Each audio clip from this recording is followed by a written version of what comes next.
राज्यात मुख्यमंत्री लाडकी बहीण या योजनेअंतर्गत प्रत्येक बहिणींना 1500 रुपये हप्ते मिळू लागले आहे। बहिणींना देण्यासाठी पैशाची कमतरता होऊ लागल्याने जीएसटीच्या माध्यमातून नागरिकांच्या खिशाला सर्रास कात्री लावण्याचं काम शासन करू लागले आहे। प्रत्येक वस्तूचे दर भरमसाठ वाढवून पैशाची जुळवाजुळव करण्याचं काम चालू असतानाच घरगुती वापरला जाणारा गॅस 350 रुपयावरून तब्बल 1000 वर नेण्यात आलं। त्यामुळे लाडक्या बहिणीच्या खर्चात वाढ झाली। तो घरगुती गॅस मात्र सोलापूर येथील गिरीधर गॅस एजन्सीमधून वाहने भरून घरगुती गॅसने भरलेल्या टाक्या होडगी रोड ते डीमार्टच्या समोर कल्याणनगरमध्ये चालू असलेल्या आदर्श इडलीगृहात या गॅस टाक्या वापरल्या जातात।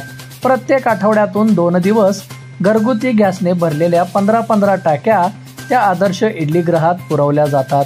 असे प्रत्येक 100 ते 125 टाक्या पुरवल्या जातात। यालाच अन्न धान्य पुरवठा अधिकारी यांचे आदर्श मानायचे का, असा संतप्त सवाल अनेक लाडक्या बहिणींनी त्यांची संतप्त प्रतिक्रिया आमच्या प्रतिनिधीशी बोलताना व्यक्त केली।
बंधुप्रेम न्यूज चॅनलला लाईक, सबस्क्राईब व बेल आयकॉन दाबायला विसरू नका। धन्यवाद।